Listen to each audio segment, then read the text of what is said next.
लेते हैं ताकि हर आर की रिकॉर्डिंग ज़रा 1 आवर तक रहेगी तो ज़रा आसानी रहेगी मुझे उसको अपलोड करने में। तो चलिए बच्चों, बात हो गई क्या जी कि ये है आपका first of all first topic, plant maintenance. देखिए, प्लांट मेंटेनेंस कास्ट अकाउंटेंट के इंटरेस्ट की बड़ी अहम चीज़ है। उसकी वजह यह है कि बाज़ चीज़ें ऐसी हैं बच्चों जो देखने में ऐसा लगता है कि किसी और का काम है, लेकिन जब एक कास्ट अकाउंटेंट किसी बोर्ड में बैठा होता है, यानी he will become the part of board of directors, तो बहुत सारी ऐसी बातें उस बोर्ड में डिस्कस होती हैं जिसका जवाब उससे मांगा जाता है, हालांकि उसकी फील्ड नहीं होती। ये नहीं कि वो उससे पूछते हैं कि अच्छा जी रोटरी टैबलेट मशीन क्यों खराब हुई, अच्छा जी स्पेस मेकर जो है वो खराब कैसे हो गया, अच्छा जी तो ये बता दो कि कटिंग मशीन कैसे खराब हुई। ये तो नहीं पूछा जाता। उससे तो ये पूछा जाता है कि कॉस्ट क्यों बढ़ी, उससे तो ये पूछा जाता है कि क्यों जो है पेमेंट डिले हुई। लेकिन उस पेमेंट के डिले में, उस ऑर्डर के डिले में इन्वॉल्व हो जाती है प्लांट मेंटेनेंस। इसलिए उसे प्लांट मेंटेनेंस का कॉन्सेप्ट पता होना चाहिए। उस वक्त वो कहे नहीं जी मुझे नहीं पता, मेरे तो अकाउंट्स में या मेरे तो जनाब जो है सिस्टम में ये इतनी तारीख को दर्ज हुई थी इसलिए मुझे नहीं पता। तो वो कहेंगे भाई तुम बोर्ड में बैठे क्या लेने हुए हो। इससे उसे बताना पड़ेगा कि जनाब ये जो प्लांट है ना इसकी मेंटेनेंस मेरे काम का हिस्सा तो नहीं है, लेकिन मुझे इसलिए देखनी पड़ेगी चूँकि अगर प्लांट मेंटेनेंस कर ली गई तो ऑर्गेनाइजेशन कुछ खतरात से बच जाएगी। ठीक है ना, कि लेट्स सपोज एक plant at a time of production रुक गया तो कॉस्ट बढ़ेगी, डिले आएगा, कस्टमर डिससेटिस्फैक्शन होगा, सेल्स में कमी आएगी, प्रॉफिट में कमी आएगी, शेयर होल्डर हमें जीने नहीं देगा। वो कहेगा मेरा तो डिविडेंड क्यों कम किया, पिछले साल इतना था इस साल इतना क्यों है, लिहाजा हमें तो काम करना पड़ेगा। सो प्लांट को अगर कुछ हो गया तो क्या होगा, प्लांट को कुछ हो गया, ब्रेक डाउन हो गया, सीधी बात है जी हमारा लॉस आएगा प्रोडक्शन में, टाइम ज़ाया होगा, टाइम ज़ाया होगा भाई। सीधी बात है, जो चीज़ स्केजुअल की थी उसे रीस्केजुअल करना पड़ेगा। वो रीस्केजुअल वो तो कर लेंगे प्रोडक्शन वाले, लेकिन हमें अपना कैश फ्लो रीस्केजुअल करना पड़ेगा। हमने उस कैश फ्लो की बुनियाद पे कितने लोगों से कमिटमेंट की हुई थी कि हम ये इंस्टॉलमेंट पे करेंगे, हम ये करेंगे, हमें उनके साथ रीस्केजुअल करना पड़ेगा। लिहाजा ये कोई इतना आसान काम नहीं है। तो इसलिए बहुत सारी चीज़ों की रीस्केजुअलिंग करनी पड़ेगी। इसी तरह मटेरियल वेस्ट होगा, वो जो मटेरियल डैमेज होगा वो दोबारा ख़रीदना पड़ेगा, हमें जवाब देना पड़ेगा कॉस्ट क्यों बढ़ी, मटेरियल डैमेज हुआ, उसकी रिकवरी पे फिर ओवरहेड आएंगे, फेलियर होगा। तो भाई सारे काम से अच्छा ये नहीं हम पहले से उसे मेंटेन कर लेते हैं, और उसके लिए हमें मज़ीद टाइम की ज़रूरत पड़ेगी, और उसके लिए हमें हो सकता है किसी दूसरी कंपनी को सब कॉन्ट्रैक्टिंग वर्क के लिए बुलाना पड़े। तो क्या ये फ़न है, क्या ये मजाक है? तो आप कहेंगे नहीं जनाब ये मजाक नहीं, ये तो देखना पड़ेगा, वरना इतना बड़ा ख़तरा हमारे लिए मुश्किल हो जाएगा। और अगर कस्टमर ने ऑर्डर टाइट दिया हुआ तो हमें अल्टरनेटिव वर्क के लिए कुछ सोचना पड़ेगा। तो ये बच्चों होगा, तो इसके लिए हमें फिर मेंटेनेंस करनी पड़ेगी। अब मेंटेनेंस किस किस टाइप की होती है, उसमें से कुछ तो इंजीनियरिंग की प्योर है, वो तो शायद हम इतनी अच्छी ना बयान कर सकें, लेकिन कुछ ऐसी हैं जो हम एज अ कास्ट अकाउंटेंट बड़ी क्लियर समझ सकते हैं, आसानी से समझ सकते हैं, जिसके अंदर एक तो सीधी सीधी है कि मशीन ख़राब हो गई उसे आप ठीक करो, इसको कहते हैं breakdown maintenance. Out of order हो गई है कोई चीज़, अब इसे ठीक करो, तो इसको हम कहेंगे ब्रेक डाउन, रुक गया काम, रुक गया जी, टर्मिनल रुक गया, स्टॉप हो गया। और बड़ी इंटरेस्टिंग बात है, मैं एक दफ़ा मुझे इंटरनल ऑडिट के लिए एक प्रॉब्लम डील कर रहा था एक फॉर्म के साथ, तो they are dealing in cold storage. तो वहाँ मैं, वो था लाला मूसा वाली साइड, तो मैं वहाँ पहुँचा और मैंने काम किया। रात को मैं लेट हो गया तो मैंने ऐसे ही उससे पूछ लिया वहाँ के प्लांट ऑपरेटर से। और मैंने कहा तुम इतने शोर में सोते कैसे हो? कहता है ये शोर ही तो मेरा सुकून है, प्लांट चलता रहता है मैं सोता रहता हूँ, और जब प्लांट रुकता है मैं परेशान होकर उठ जाता हूँ। यानी देखें कैसी बात है, हमें सोने के लिए खामोशी चाहिए और वो कहता खुदा के लिए खामोशी ना हो जाए। खामोशी हो गई तो मेरी नामोशी हो जाएगी। तो ये सी वो क्या है, वो आराम से सोता रहता है प्लांट के शोर में, और प्लांट रुकता है तो वो हड़बड़ा के उठ जाता है, घबरा के उठ जाता है कि क्या हो। तो वो क्यों उठता है? ताकि प्लांट की मेंटेनेंस करे, तो इसको कहते हैं ब्रेक डाउन मेंटेनेंस। दूसरी है जिसको कहते हैं प्रिवेंटिव मेंटेनेंस। हमें पहले ही पता है कि यार गाड़ी का ना स्पार्क प्लग अमूमी तौर पे ख़राब हो जाता है, तो इस क्यों ना ऐसा किया जाए कि हर 15,000 के बाद स्पार्क प्लग साफ़ कर लें और 50,000 के बाद स्पार्क प्लग चेंज ही कर दें। तो ये है प्रिवेंटिव। तो इस्लामाबाद जाना है तो भाई जाने से पहले गाड़ी का ऑयल चेंज कर लो ताकि रास्ते में तंगी ना हो। तो यह प्रिवेंटिव केयर के लिए है। तो लिहाजा इसके लिए प्रॉपर डिज़ाइन होना चाहिए, इंस्टॉलेशन ऑफ इक्विपमेंट होनी चाहिए ताकि ये हो सके। पीरियोडिक इंस्पेक्शन इसकी मिसाल है, ठीक है जी। और रिपीटिव सर्विस है कि उसको बार बार साफ़ करना। जैसे हम कई चीज़ें होती हैं हमारे, वो लोग क्या के जाते हैं, लो जी इसको झाड़ते रहना। अभी मैं कल लेके गया था गाड़ी ऑयल चेंज कराने, तो उन्होंने कहा जी इसका फ़िल्टर तो झाड़ लिया करें। फिर उन्होंने उसका एसी का फ़िल्टर भी झाड़ा तो पता लगा कि एसी का फ़िल्टर जा रहा। मैं वापस आया, एसी चलाया, वाकई ठंडी हवा दे रहा था। तो कहने का मतलब ये है कि जो है रिपीटिव सर्विस की ज़रूरत होती है।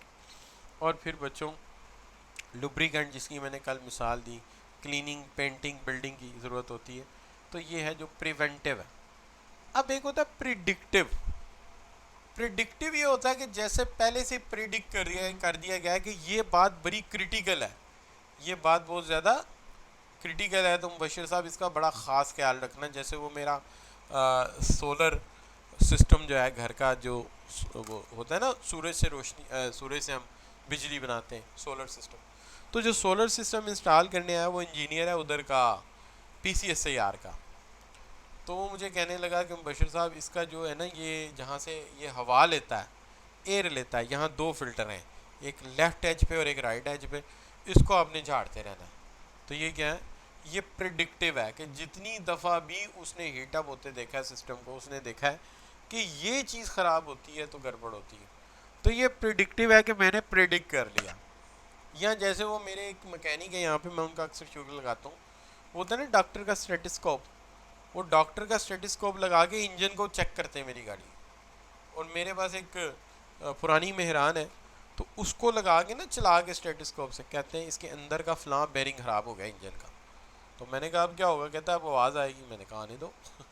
अच्छा, थोड़े दिन बाद वो वाकई सही कह रहा था कि वो मैंने ली थी 2005 में, और मैंने उसको बड़ा यूज़ किया और 2 लाख किलोमीटर चला दी, वो चल रही थी। तो फिर उसने बताया कि अब इसको रिंग पिस्टन, तो वो टूंटी लगाता है और बता देता है कि इसमें ये चीज़ ख़राब है, तो प्रिडिक्ट कर देता है पहले से। अभी मैं कल गया था कल्डस, एक चलाता हूँ मैं अक्सर ऑफिस आने जाने के लिए, तो उसको मैकेनिक ने बताया, प्रिडिक्ट किया कि अब इसका जो है ना वो रेडिएटर, उसमें बहुत ज़्यादा जंग आ गया, तो गर्मी भी ज़्यादा है, तो इसने हीटअप हो जाना है, एहतियात ये है कि आप इसको साफ़ करा लें, वॉश करा लें। तो ये प्रिडिक्टिव है। इसका मतलब एक वो है जब ख़राब हो गया तो सही करो, एक वो है जो जो आपका है प्रिवेंटिव कि ये चीज़ जो है ना ज़रा साफ रखना, और एक ये प्रिडिक्टिव का प्रिडिक्ट हो गया कि अब ये चीज़ में ये प्रॉब्लम आई, अब अगली ये हो जानी, इसको ज़रा ख्याल करना। ठीक है जी। अच्छा, एक है रूटीन। रूटीन में और रूटीन में और जो आपका प्रिवेंटिव है बड़ा मिलता जुलता है, लेकिन रूटीन और प्रिवेंटिव में फ़र्क ये है कि रूटीन ये है कि हम प्रिवेंटिव ये है कि हमने लुब्रिकेंट 5,000 रुपये चेंज करना है, इंजन ऑयल, फिल्टर हमने इतने पे चेंज करना है।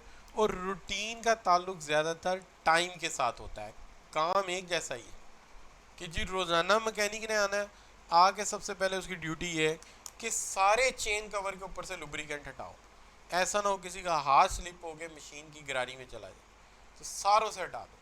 अच्छा, तो ये क्या है, ये रूटीन है, रूटीन है जी, रोज़ ही होना है। लेकिन पांचवा जो है ना जी, और रूटीन के अंदर दो तरह का है, एक वो रूटीन है जो रनिंग में ही हो जाता है, चल रहा प्लांट हो जाता है, और दूसरा कौन सा है, शट डाउन, प्लांट को बंद करके करना पड़ेगा। तो ये दोनों तरह के हो सकते हैं।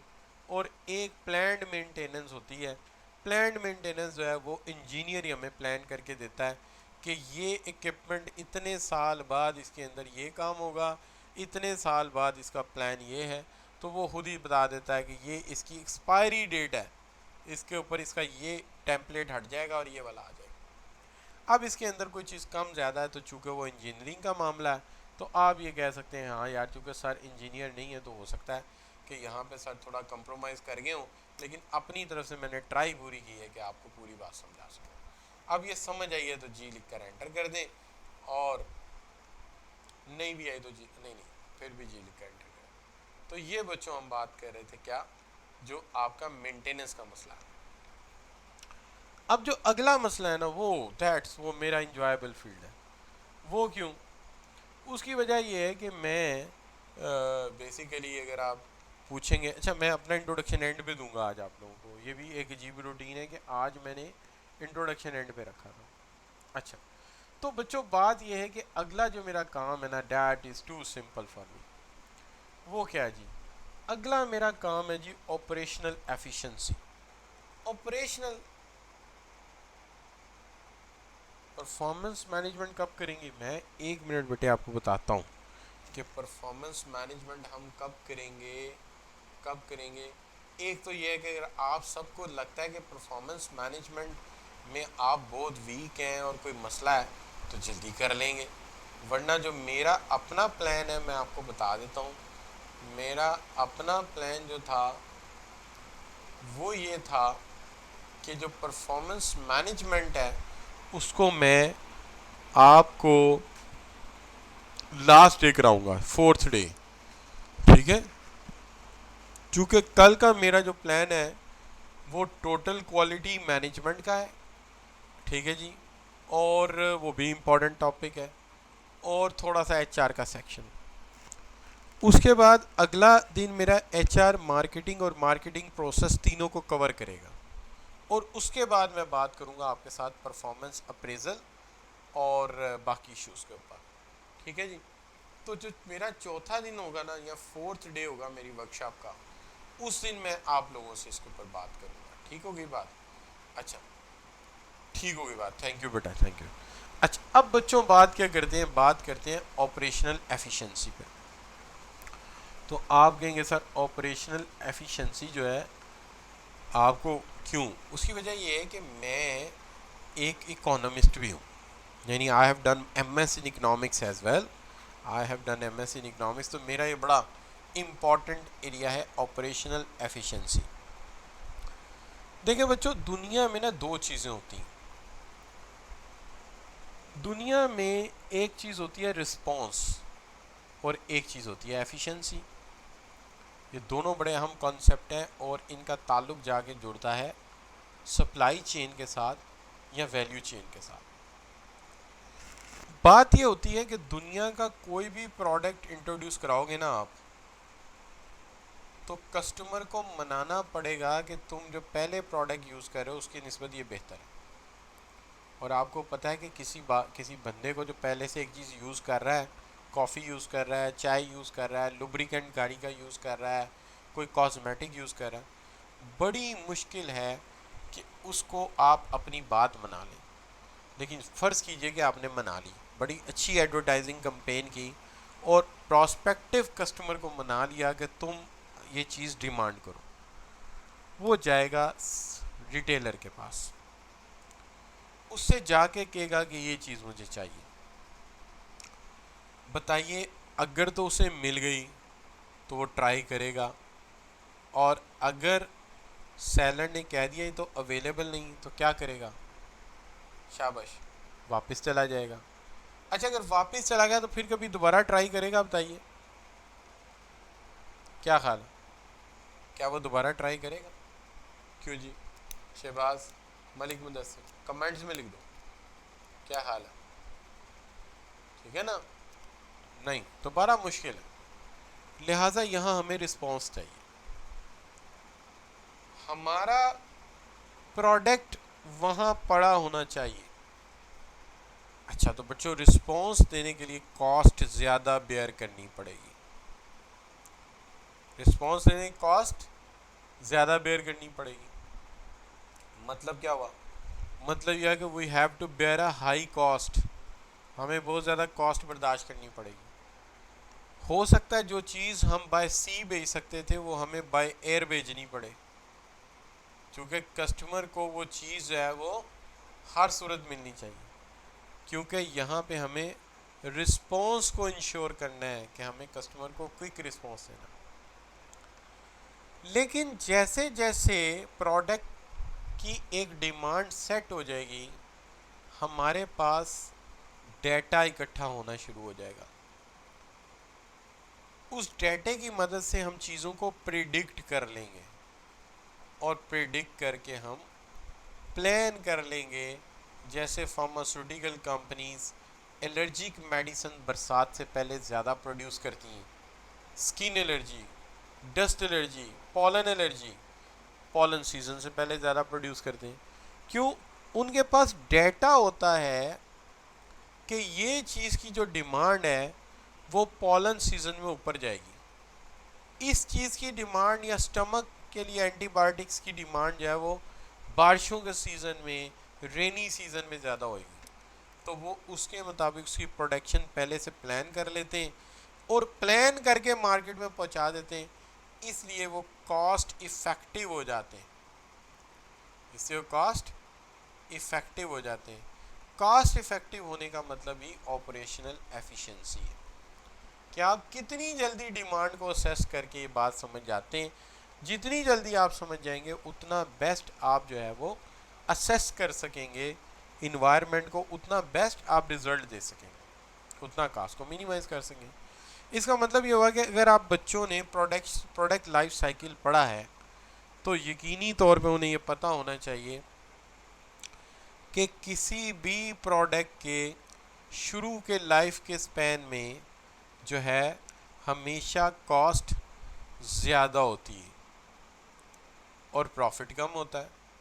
उसकी वजह ये होती है कि कॉस्ट ज़्यादा क्यों है, उसकी वजह ये कि इंट्रोडक्टरी फेज़ पे हमें कस्टमर को क्विक रिस्पॉन्स देना होता है, हमें फ़ौरन उसे रिप्लाई करना होता है प्रोडक्ट में। लेकिन जैसे जैसे उसकी ग्रोथ होती है और पर्टिकुलरली जब वो प्रोडक्ट मेच्योर होता है तो ग्रोथ के ऊपर हमारे पास ग्रोथ रेट आ जाता है, और मेच्योरिटी पे तो वैसे ही डिमांड जाके रुक जाती है। तो फिर हम अपना प्लान ज़्यादा अच्छा करते हैं और कॉस्ट को मिनिमाइज़ करने में कामयाब हो जाते हैं। तो कॉस्ट को मिनिमाइज़ करने के लिए हमारे पास डेटा होना चाहिए। इसका मतलब ये दो चीज़ें हैं, ये दो चीज़ों में एक रिस्पॉन्स है और एक कॉस्ट इफ़ेक्टिविटी है जिसको एफिशिएंसी कहते हैं। तो लिहाजा जहन में हमेशा रखिएगा कि जब भी कोई प्रोडक्ट नया लॉन्च होगा हम इतने कॉस्ट इफ़ेक्टिव नहीं हो सकते, क्योंकि हमें अभी डिमांड का अंदाज़ा ही नहीं है। हमें जैसे जैसे डिमांड आनी है हमने लर्न करते जाना है, मैन्युफैक्चर करते जाना है और मार्केट में प्रोडक्ट भेजते जाना है। लेकिन जैसे ही हमारे पास इसकी फोरकास्टिंग एक्यूरेट हो जाएगी, हम जो है वो अल्टीमेटली क्या होगा, हम ज़्यादा कॉस्ट इफ़ेक्टिव होते जाएंगे।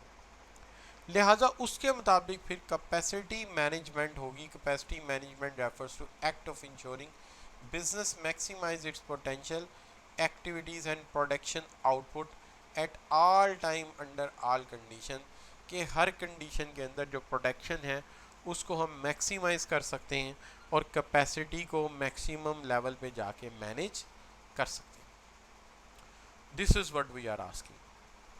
ठीक है, जैसे कि consider following example, a call centre can field 70,000 call per week, ये उसकी मैक्सिमम कैपेसिटी है।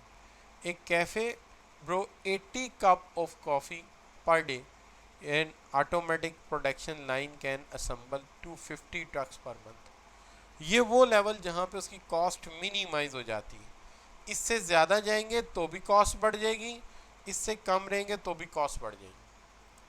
पर्टिकुलरली आप देखिए कि एक सीमेंट फैक्ट्री जो है, अगर आप उसके अंदर, मिसाल दे रहा हूँ, अगर आप उसके अंदर कहते हैं कि जी मैं प्रोड्यूस करूँगा मैं प्रोड्यूस करूँगा 15 मेट्रिक टन सीमेंट रोज, तो पता लगता है कि उसकी कॉस्ट जो आ रही है आपको वो आ रही है 950 रुपये। तो 950 रुपये की बोरी कौन खरीदेगा?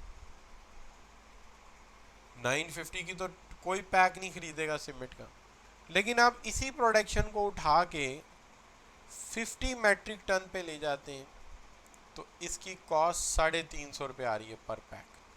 अब अगर इसका जो प्राइस है वो अगर 600 रुपये जो आजकल चल रहा है वो है, तो you can earn 250 rupees on each pack. तो ये है बच्चों कि किस तरह से हम इसको एफिशिएंट कर सकते हैं, किस तरह एफिशिएंसी बना सकते हैं। और आप ये जानते हैं कि दुनिया में आज कास्ट का कॉन्सेप्ट थोड़ा चेंज हो गया प्रोडक्शन के एतबार से। ये हमारे रवायती या पुराने प्लांट थे, ट्रेडिशनल। हमारी जो पुरानी गाड़ियाँ थीं वो इस तरह की थीं कि अगर आपने स्पीड रखी है 20-10 स्टार्ट की है, फ्यूल बहुत खा रही हैं। अगर आपने 60 स्पीड रखी है, फ्यूल मिनिमाइज हो गया। अब आप 70 पे गए तो फिर बढ़ना शुरू हो गया। ऐसा ही है ना? मेरी बात समझ आ रही बच्चों? 10 किलोमीटर पर आवर पे फ्यूल मैक्सिमम है, 20 पे थोड़ा कम हो गया, 60 पे बिल्कुल मिनिमम हो गया। अब फिर 70 पे आप गए तो फिर फ्यूल ज़्यादा खाना शुरू हो गई। मेहरान को देख लें, एग्जैक्टली यही चीज़ लगती है मुझे तो। लेकिन अब जो इलेक्ट्रॉनिक फ्यूल इंजेक्शन वाली गाड़ियाँ आई उनके अंदर क्या आ गया? उनके अंदर यह है जी 60 से लेके 80 तक फ्यूल मिनिमाइज ही रहेगा।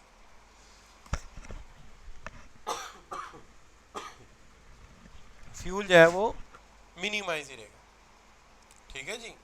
और अब जो है 60 किलोमीटर पर आवर से लेके 80 तक या 90 तक फ्यूल मिनिमाइज रहेगा। उससे आगे जाएंगे तो अगला फ्यूल जो जेट या फ्यूल इंजेक्शन खुलेगा, डबल फ्यूल इंजेक्शन या ट्रिपल फ्यूल इंजेक्शन होगा। उससे पहले पहले जो है वो 80 पे आपका काम चल जाएगा। अब ये बच्चों जो है एक नुमाया डिफरेंस आ जाता है जो आज का और कल का है एफिशिएंसीज में। वक्त के साथ साथ जाहिर है चीज़ें बदलती गई और हमारी सोच भी बदलती गई, ठीक है ना। और अब तो इंजीनियरिंग कॉस्ट कर्व्स का ज़माना है। इंजीनियरिंग कॉस्ट कर्व कहते हैं ये तो क्लासिकल्स हैं ना पुराने दौर के, में प्लांट एक जगह पे आके कॉस्ट मिनिमम है मम है, उससे आगे जाएंगे ज़्यादा हो जाएगी। और ये क्या है, ये खास रेंज दे देते हैं कि यहाँ से लेके यहाँ तक जो है मिनिमम कॉस्ट रहेगी। लेकिन अब जो आगे मॉडर्न ज़माना आ रहा है इंजीनियरिंग कॉस्ट कर्व्स का, उसके अंदर वो कहते हैं कि एक दफ़ा कॉस्ट मिनिमाइज हो गई, दोबारा हमने बढ़ने ही नहीं देनी, प्लांट चेंज कर देना है। लेकिन इस प्लांट की कॉस्ट मिनिमाइज हो गई, इससे आगे हमने प्रोडक्शन करनी ही नहीं। जब करनी ही नहीं तो फिर ये वाला हिस्सा बनाओ ही नहीं, इस पर तो हमने जाना ही नहीं। है तो सिर्फ डराने के लिए बनाया होगा कि कॉस्ट बढ़ जाएगी। तो अब इंजीनियरिंग का ज़माना है, हर चीज़ की तो फिजिबिलिटी आप पहले बना लेते हो, हर चीज़ की तो लिखत पढ़त पहले ही हो जाती है, फोरकास्टिंग एंड प्रेडिक्शन। तो एक तो बात ये होगी बच्चों। अब जहाँ तक सवाल है कि हम किस तरह से जब प्रोडक्शन शुरू होती किसी प्रोडक्ट की, तो हम किस तरह से इसको मीट करते हैं सप्लाई और डिमांड को कस्टमर की। उसके कई तरीके हैं। अभी हमने बहुत सारी बातें की रिस्पांस के हवाले से, कॉस्ट मिनिमाइजेशन के हवाले से। अब बात यह कि level of method of operational efficiency हमारे पास कितने हैं। तो उसके अंदर पहला मेथड है level capacity plan maintenance production activity at given rate. एक गिवन रेट के ऊपर आप स्मूथ करके प्रोडक्शन करते जाओ। क्या होगा, प्रोडक्शन होती जाएगी, इन्वेंट्री में जाती रहेगी और इन्वेंट्री से आगे मार्केट में सप्लाई होती रहेगी एक स्मूथ रेट पे।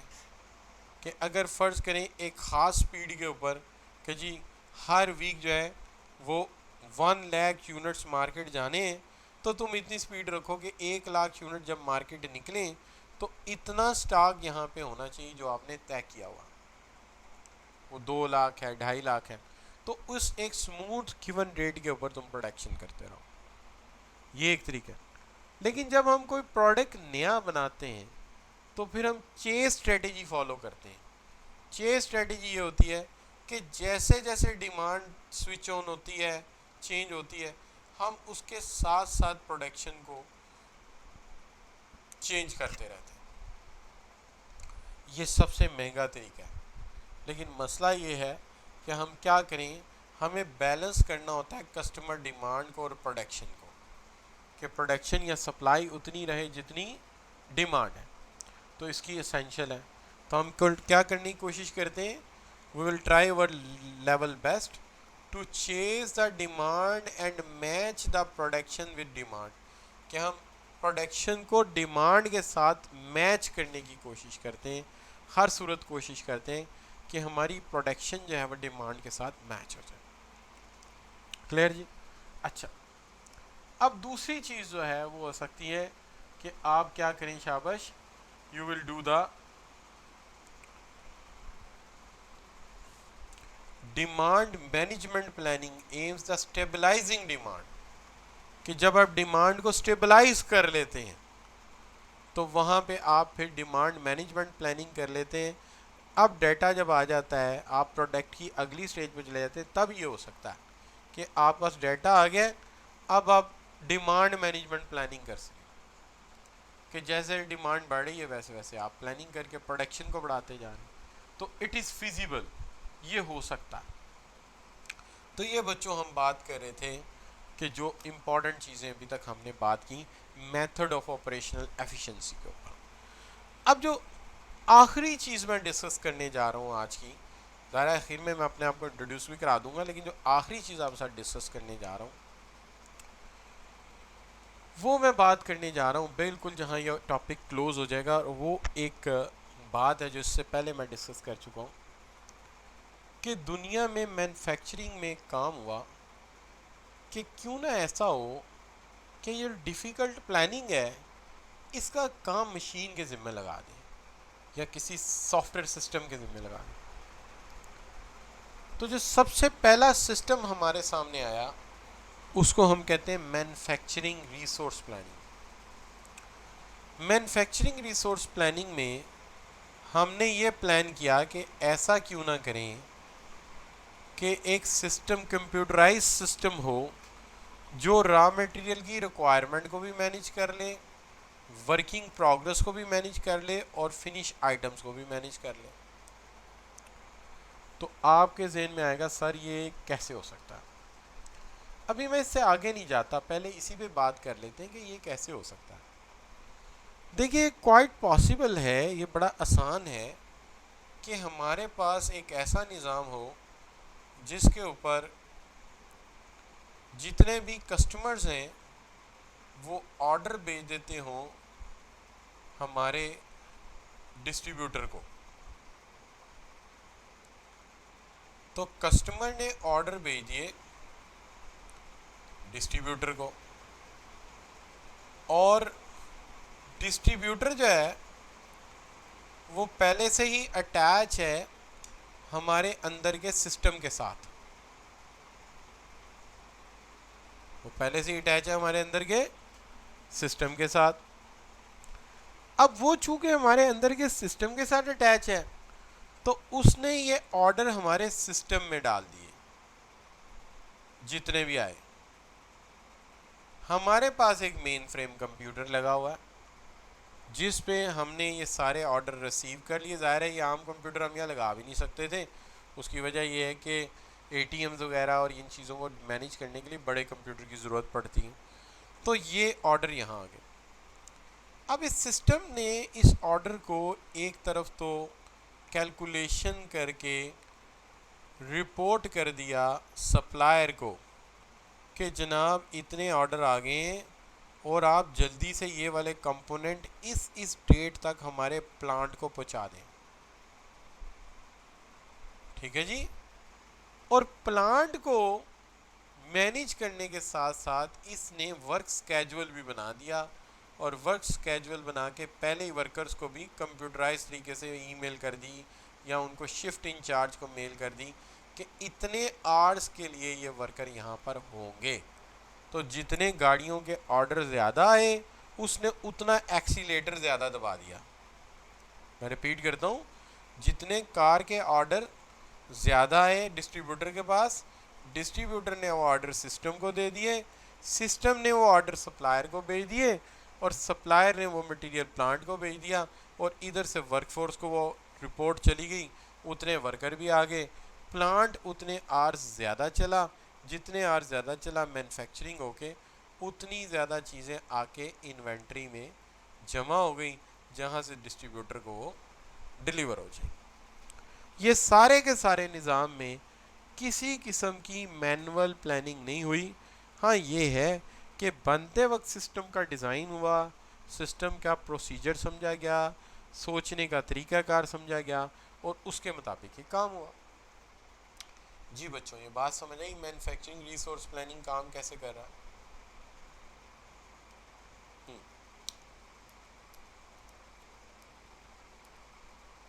बिल्कुल ठीक है भाई। उज़ैफ़ा बोल रहा है, ठीक है, मोहसिन बोल रहा है, तो बाकी बच्चे कहाँ गए भाई? बाकी भी तो अपने बच्चे हैं ना। रिकॉर्डिंग कह दिया तो उसका मतलब ये थोड़ी कि रिकॉर्डिंग ही सुनेंगे भाई। हमारी हमारी गज़ल की अगर कोई दाद नहीं देगा तो फिर हम भी सुर अच्छे नहीं लगाएंगे ना। मोटिवेशन भी तो ज़रूरी है। मैं भी तो इंसान, बल्कि ये नहीं कहना चाहिए मैं भी आखिर इंसान, भी आखिर में शुरू से इंसान। अच्छा, तो भाई बात यह है कि हमें आपकी मोटिवेशन की अशद ज़रूरत है भाई।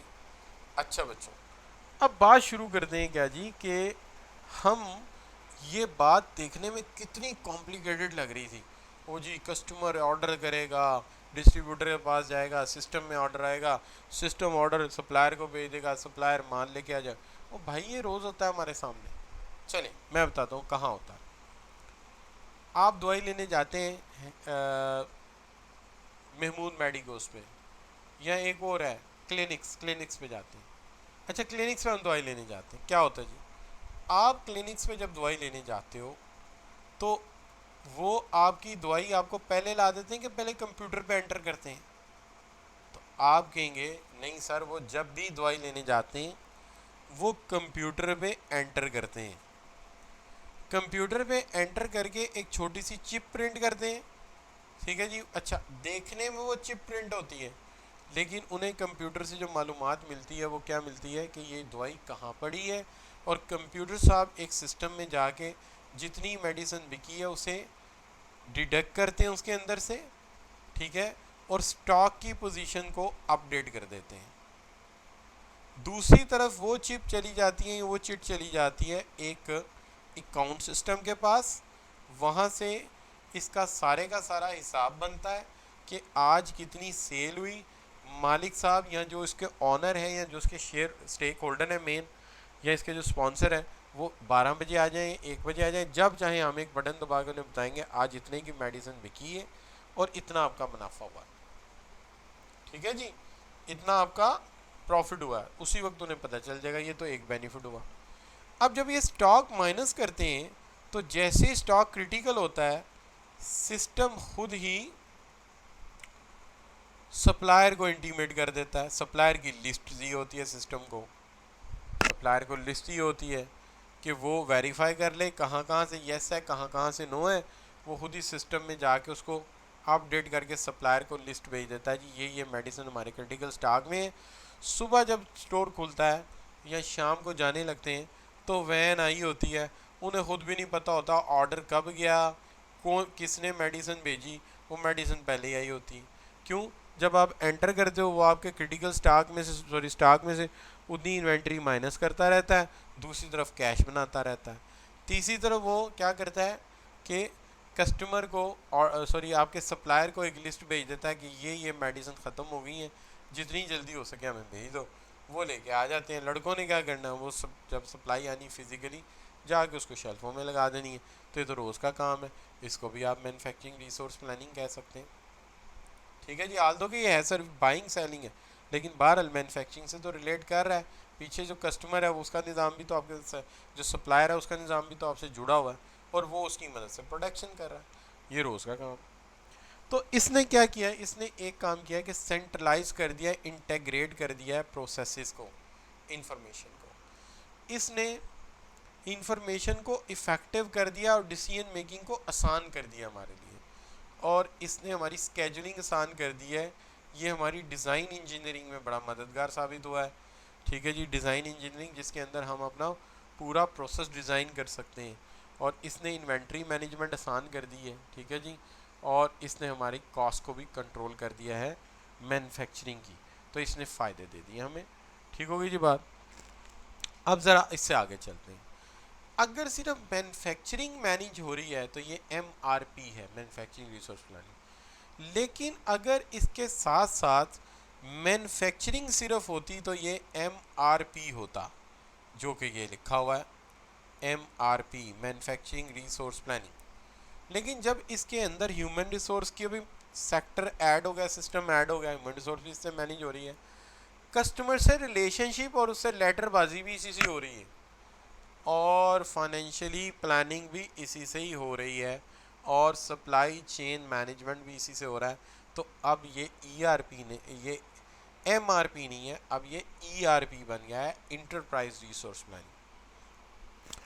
अब ये इसका ताल्लुक गहरा जुड़ गया ERP हमारी इंटरप्राइज मैनेजमेंट के साथ। अब इंटरप्राइज रिसोर्स प्लानिंग और या इंटरप्राइज मैनेजमेंट कॉन्सेप्ट है, थ्योरी है और थ्योरेटिकल कॉन्सेप्ट है, और वही प्रैक्टिकल इम्प्लीमेंटेशन जब कंप्यूटर सिस्टम में हुई तो वो ERP बन गया। यानी इंटरप्राइज रिसोर्स प्लानिंग कोई मुख्तलिफ चीज़ नहीं है। इंटरप्राइज रिसोर्स प्लानिंग हमारी इंटरप्राइज मैनेजमेंट की इंफॉर्मेशन टेक्नोलॉजी की एक शक्ल है।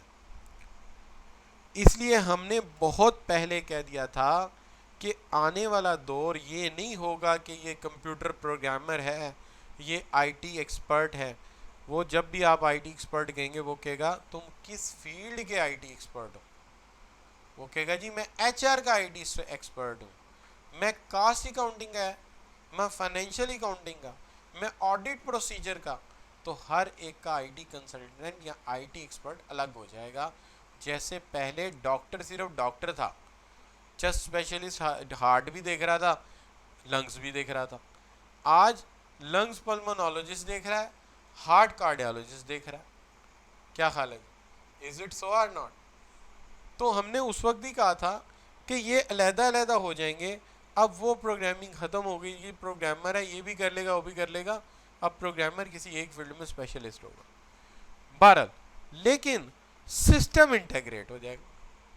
अलहदा लोग निज़ाम बनाएंगे, सप्लाई चेन का और बनाएगा, फाइनेंशियल का और बनाएगा, कस्टमर रिलेशनशिप का और बनाएगा, लेकिन सारे कनेक्ट होके as a whole enterprise resource planning software बना देंगे, सिस्टम बना देंगे।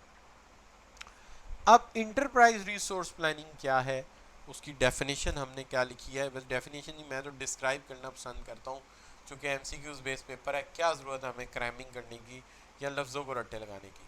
तो हम बात करते हैं ERP is a cross functional enterprise system driven by an integrated suit of software modules. Suit of software module यानी एक सूट नहीं, सूट ऑफ सॉफ्टवेयर मॉड्यूल। तो ये सूट ऑफ सॉफ्टवेयर मॉड्यूल हैं जो आपस में कनेक्ट हो गए हैं and support the basic internal business processes of a company. तो बिजनेस के इंटरनल प्रोसेसेस को टोटली मैनेज करते हैं, जिसके अंदर कस्टमर रिलेशन है, मैन्युफैक्चरिंग है, ह्यूमन रिसोर्स है, सप्लाई चेन मैनेजमेंट है और फाइनेंशियल मैनेजमेंट। ये सारे के सारे एक निज़ाम में आके मरबूत हो गए। अब एक ही डैशबोर्ड के ऊपर, यानी जब कोई डायरेक्टर्स बैठ के फैसला करते होंगे तो एक ही डैशबोर्ड के ऊपर उन्हें अपना स्पीड भी नज़र यानी रेट ऑफ रिटर्न भी नज़र आता होगा, उसको जो है वो प्रॉफिट रेशो भी नज़र आती होंगी, उन्हें HR की प्रोडक्टिविटी और एफिशिएंसी भी नज़र आती होगी, उन्हें कस्टमर की सेटिस्फेक्शन मार्केटिंग से नज़र आती होगी, उन्हें मैन्युफैक्चरिंग की क्वालिटी स्टैंडर्ड प्रोडक्शन से नज़र आते होंगे। तो सारा कुछ एक ही जगह नज़र आता होगा। इसलिए हमने कहा कि ये इंटरप्राइज रिसोर्स प्लानिंग। अब इस कॉन्सेप्ट को समझने के लिए थोड़ा सा यूं कर लेते हैं, पुराने निज़ाम में चले जाते हैं। पहले किसी दौर में HR का अपना एक प्रोसेस होता था, सिस्टम होता था, फाइनेंस का अपना होता था और ऑपरेशन का अपना होता था, और ये अलग-अलग होते थे। HR अलग है, फाइनेंस अलग है, ऑपरेशन अलग है। क्या होता था कि इन सिस्टम्स को बावक्ते ज़रूरत ब्रिज बना के एक दूसरे से जोड़ के डाटा शेयर किया जाता था। एक बाउंड्री वाल को दूसरी बाउंड्री वाल क्रॉस करके जोड़ा जाता था, जिसके लिए स्पेशल हमें ट्रैकिंग करनी पड़ती थी, या दो सॉफ्टवेयर के अंदर, दो सिस्टम्स के अंदर ब्रिजिंग सॉफ्टवेयर इंटरफेस इन्वॉल्व करना पड़ता था। आज ऐसा नहीं है। आज एचआर, आज फाइनेंस और operations running towards a combined system. तो आज इंटरप्राइज यानी कोर ऑफ ईआरपी के हवाले से देखो तो आज इनकी डेटाबेसेस अलग-अलग नहीं है, बल्कि ये एक यूनाइटेड डेटाबेस का हिस्सा है। ठीक है, अथॉरिटेटिव डेटा सोर्स का ये हिस्सा है। यानी पहले ये अलग अलग जिस्म थे और बावक्ते ज़रूरत एक दूसरे से बात करके रिपोर्ट करते थे। आज ये एक जिस्म के डिफरेंट ऑर्गन्स हैं। आज ये एक जिस्म के डिफरेंट ऑर्गन्स हैं। जैसे आपका जिस्म एक होल है, आईज, लिप्स, टंग, हैंड्स अपना अपना काम कर रहे हैं। इसी तरह ये जिस्म के अज़ा हैं और ईआरपी पूरा एक निज़ाम है, मरबूत सिस्टम। क्लियर हो गई बात बच्चों? तो आज हम ऑर्गेनाइजेशन को देखते हैं तो ऑर्गेनाइजेशन के तमाम सिस्टम्स जो हैं, लॉजिस्टिक्स में, maintenance management, logistics management, human resource, finance, strategic operational planning, manufacturing, materials, quality management, sales and distribution, ये सारे के सारे ला के पूरे के पूरे एक ईआरपी के साथ जोड़ दिए गए। और इसके लिए दो बड़े सॉफ्टवेयर हैं, एक सैप और एक ओरेकल।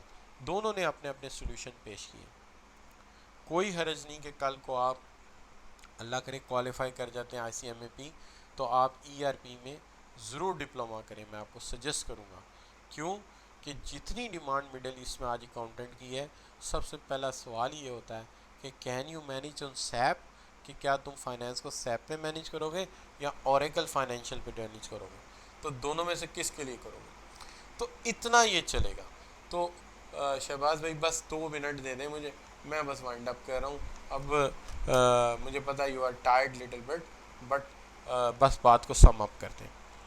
तो बच्चों आज के इस लेक्चर में अगर आप देखें कि मैंने आपके साथ क्या क्या शेयर किया है, मेरा जो फर्स्ट आवर था ना, उसके अंदर मैंने सिर्फ और सिर्फ ईआरपी को इंट्रोड्यूस कराया, उसके रिलेटेड सिस्टम्स को इंट्रोड्यूस कराया। दूसरे में मैंने मैन्युफैक्चरिंग और क्वालिटी पे बात की है सिर्फ, और तीसरे के अंदर मैंने बैच प्रोसेसिंग, प्रोडक्शन प्रोसेस और उसके साथ साथ डिफरेंट इंटरप्राइज सिस्टम्स के ऊपर बात की है। इस तरह मैंने आज का जो काम है वो वाइंड अप किया है। ठीक है बेटा, वो बात ऐसी है, अगर आप कहें सैप की डिमांड ज़्यादा है या ओरेकल की, दोनों ईआरपी हैं, ईआरपी दोनों हैं। तो ये ऐसे ही है जैसे आप मेरे से ये पूछें कि टोयोटा की डिमांड ज़्यादा है या होंडा की ज़्यादा। अगर मुझे टोयोटा चलानी आ गई तो होंडा भी वैसे ही चलेगी, स्टीयरिंग व्हील वहीं होगा, ब्रेक्स और क्लच पैडल वहीं होंगे, है ना। और एक गाड़ी चलानी सीख लो तो दूसरी आई जाती है। तो this is just like that कि तुम सैप कर लो या तुम ओरेकल कर लो, दोनों एक ही बात है।